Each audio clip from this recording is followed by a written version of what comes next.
Welcome to कैनवी coaching institute. और आज हम बात करते हैं अनसोल्ड सेट MW के चौथे पार्ट की। हमने 3 पार्ट आपको करा दिए, चौथे पार्ट लेकर आए हैं। चौथे पार्ट में क्या लिखा हुआ है? निम्नलिखित बारंबारता सारणी से विचलन विधि का समांतर माध्य ज्ञात कीजिए। तो आपने एक अन्य विधि पढ़ रखी होगी, परंतु हम आपको कौन सी विधि कराएंगे? विचलन विधि द्वारा समांतर माध्य किस प्रकार से ज्ञात करते हैं। तो उसके लिए पहले हमें निकालना पड़ता है मध्य मान। ठीक है, मध्य का मतलब क्या होता है? बीच का मान ज्ञात करना है, इसका वर्ग अंतराल का। तो हम क्या करेंगे? 0 और 10 को जोड़ेंगे और कितना हो जाएगा आपके पास? 10 ही रहेगा, और 2 से भाग कर देंगे, कितना जाएगा आपके पास? 5 हो जाएगा। इसी प्रकार 20 और 10 जोड़ेंगे 30 होगा, 2 से भाग करेंगे, कितना हो जाएगा? 15 हो जाएगा। शुरू के 2 निकालने के बाद हमें कर लेना है अंतर, देख लेना कितने का? 10 20 30 40 50, 10 10 का अंतर है। तो हमारा इसमें भी 5, फिर 15, 15 10 25, 25 10 35 और 10 45। ठीक है, अब यहाँ पर निकालते हैं डी, क्योंकि हमें विचलन विधि का प्रयोग करना है, तो हमें डी का प्रयोग करना पड़ेगा।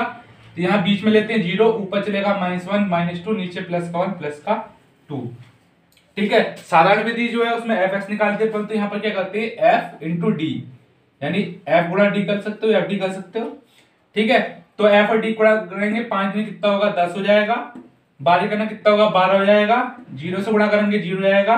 10 करना 10 हो जाएगा, और 8 दूनी 16 हो जाएगा। इसको हम जोड़ देते हैं, लिख लेंगे सिग्मा fd बराबर के कितना आ गया? माइनस के ये तो 22 हो जाएगा, और ये कितना हो जाएगा आपका? 26। घटाओ कितना हो जाएगा आपके पास? 4 आ गया।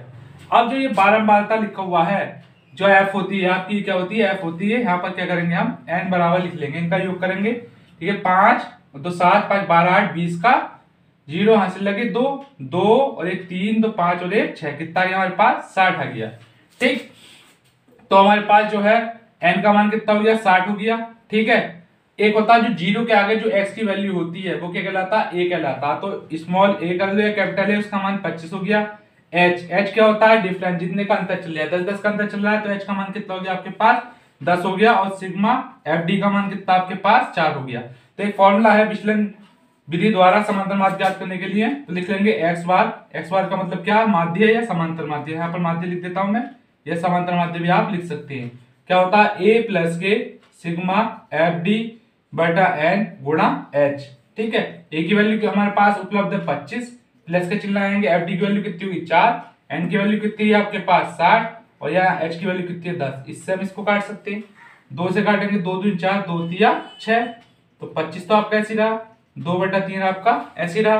ठीक है, यदि हम 3 से 2 को भाग करते हैं, पॉइंट लाएंगे, 0 हो जाएगा। 3 6 18, फिर 6 6 6 6 चलता रहेगा। तो ऐसी कंडीशन में हम क्या लिख सकते हैं? 6 7 लिख सकते हैं। तो इससे इसको काटेंगे, 0.67 कर लो आप, तो 25 प्लस के 0.67, तो इसकी वैल्यू कितनी आ गई? 25.67। ये क्या हो गया? इसका माध्य हो गया। अगला क्वेश्चन जो 2021 की परीक्षा में सम्मिलित नहीं है, इसलिए हम इसको छोड़ दे रहे हैं। खंड क्वेश्चन नंबर 6 की तरफ चल रहे हैं। सभी खंड कीजिए, सभी खंड कीजिए। ठीक है, तो यहां लिखा हुआ है पहला क्वेश्चन का, एक नाव की शांत जल में चाल 15 किलोमीटर प्रति घंटा है। नाव धारा की दिशा में 30 किलोमीटर जाने में तथा धारा के विपरीत में 30 किलोमीटर वापस लौटने में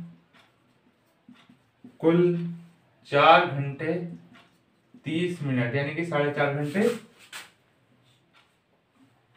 में पूर्ण करती है। धारा की चाल ज्ञात कीजिए। ठीक है, तो यहाँ पर जो चीज हमें ज्ञात करनी होती है उसको हम मान लेते हैं। ठीक है, तो हम मान लेंगे, माना धारा की चाल कितनी मान ली, x किलोमीटर प्रति घंटा। ठीक है, यहाँ पर क्या, सांचल में 15 किलोमीटर, लेकिन धारा की दिशा में 30 किलोमीटर जा रहे हैं, तो यहाँ पर लिखेंगे धारा की दिशा में चाल, धारा की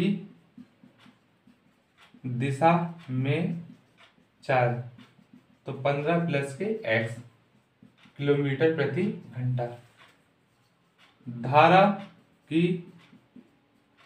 दिशा में चली दूरी कितने किलोमीटर जा रहे हैं, 30 किलोमीटर जा रहे हैं। ठीक है, धारा की दिशा में जाने में लगा समय, धारा की दिशा में जाने में लगा समय, यानी कि जो धारा की जो डायरेक्शन है उसमें जा रहे हैं, तो जो समय बराबर क्या होता है, दूरी बटे चाल। तो दूरी हमारे पास 30 किलोमीटर, चाल कितनी होगी, x प्लस के 15।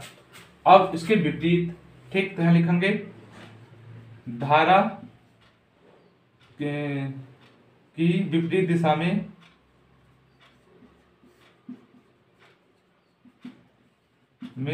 चाल विपरीत होगी, तो हम उसको घटा लेते हैं। इसी प्रकार से लिखेंगे धारा की विपरीत दिशा में दूरी कितनी हो गई, जितना 30 किलोमीटर 10 से जा रहे हैं, 30 किलोमीटर 10 से वापस आ रहे हैं, तो धारा की विपरीत दिशा में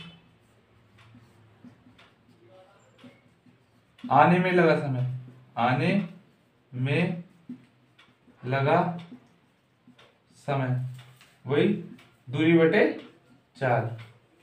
कर लेंगे प्रश्न अनुसार। प्रश्न के अनुसार क्या, धारा की दिशा में जा रहे हैं, जाने में तो लग गया इतना समय, और आने में कितना समय लग गया है, और कुल मिला के 4.5 घंटे। तो इधर मैं बता देता हूँ, 4.5 का मतलब 4.5 घंटे को 4 दूनी 8 पे कितना होगा, 9/2। तो हम इसको क्या लिख सकते हैं, 9/2 भी लिख सकते हैं। अब करना क्या है, इसमें से हम 30 ऊपर से कॉमन ले रहे हैं, तो हमारे पास यहाँ क्या बचेगा, हमारे पास बचेगा 15 प्लस के एक्स, और यहाँ पर 15 माइनस के एक्स बराबर के 9/2। तीसरी गुणा करेंगे इसकी इधर, इसकी इधर, 15 माइनस के एक्स प्लस के 15 प्लस के एक्स, नीचे क्या एक बार जुड़ गया एक बार घट रहा, तो यानी कि 15 का होल स्क्वायर माइनस के एक्स का भी होल स्क्वायर। एक्स से हम एक्स को काट देंगे, यहाँ तो 30 तो है ही, और ये 15 को अगर हम जोड़ा जाएगा तो ये भी आपका कितना हो जाएगा, 30 हो जाएगा, और 15 का और कितना होता है, 225। ठीक है, ये हमने लिख दिया है। अब करना क्या है, इससे काटेंगे, 3 तिया 9, फिर 3 तिया 3 ही करना 3।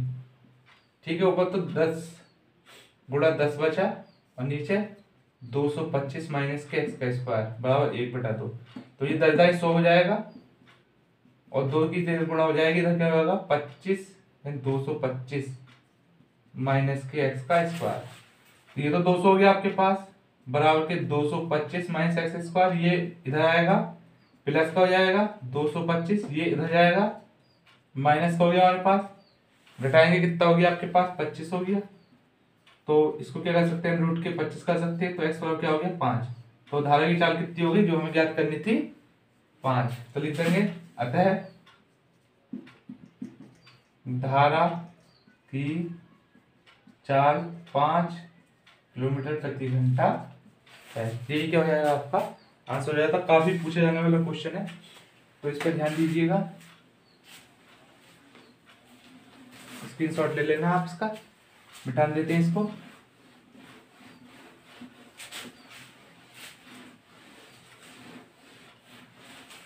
अगला सवाल ऊंचाई दूरी से है। 4 नंबर का इस अभ्यास से एक सवाल आता है। यहाँ लिखा हुआ है,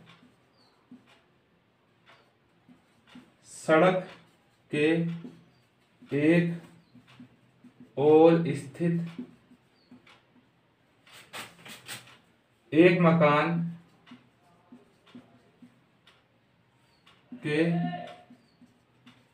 सड़क के दूसरी ओर स्थित मीनार के शिखर से मकान की छत और आधार के अवनमन कोण क्रमशः 45 और 60 हैं। यदि मकान की ऊंचाई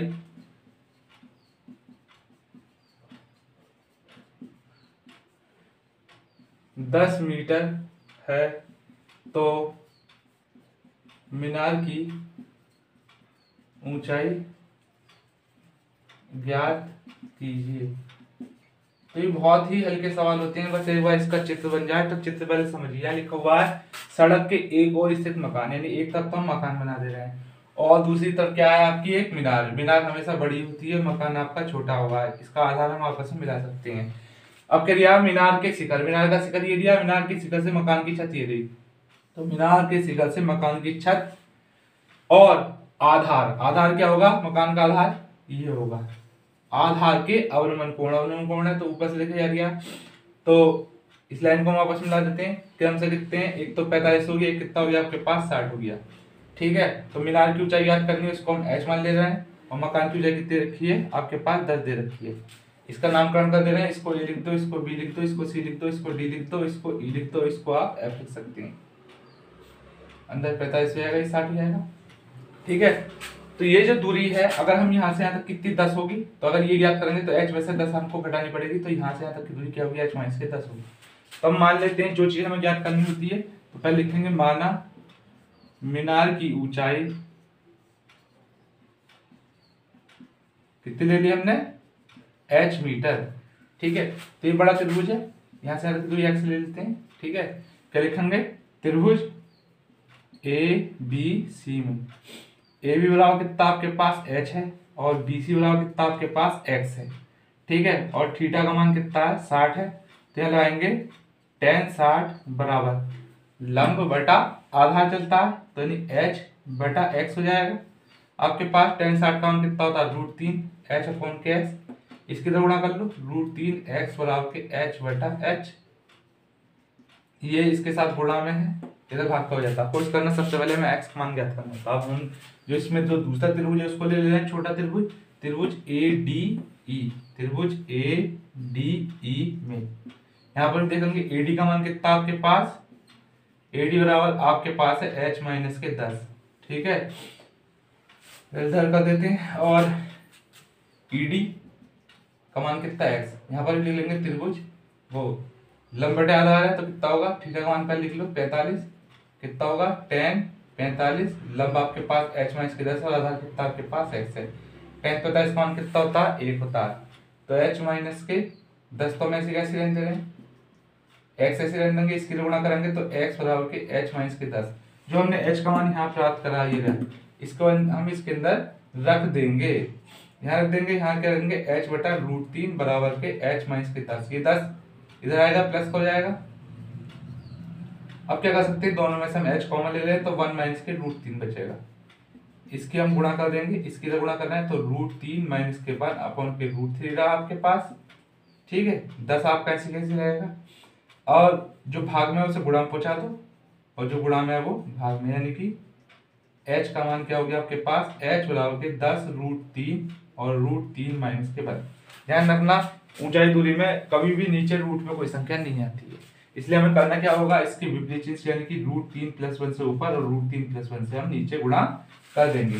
ऐसा करने से क्या होगा, नीचे देखेंगे एक बार घट रहा है एक बार जुड़ रहा है, तो पहले वाले का स्क्वायर और दूसरे वाले का भी स्क्वायर, ऊपर तो 10 आपका ऐसे कैसे रहेगा, ये जो √3 इससे अंदर गुणा कर रहे हैं, रूट की रूट हट जाएगा, 3 करना 3 और √3 आ जाएगा बनके 10 ही हो जाएगा, 3 प्लस के √3 तो आपका ये रहा, इसमें से हम घटा रहे हैं वो स्क्वायर कर रहे हैं, 3 हो गया ये 2 आ जाएगा 10, 3 प्लस के √3 2 पंजे 10 तो 5, 3 प्लस के √3 मीटर। ये क्या हो गया हमारी मीनार की ऊंचाई। तो लिख सकते हैं अतः मीनार की ऊंचाई 5 3 प्लस के √3 मीटर है। ठीक है, तो आज के लिए इतना ही काफ़ी है। आपको वीडियो पसंद आई तो लाइक करें, शेयर करें, कमेंट करें और सब्सक्राइब करें। धन्यवाद।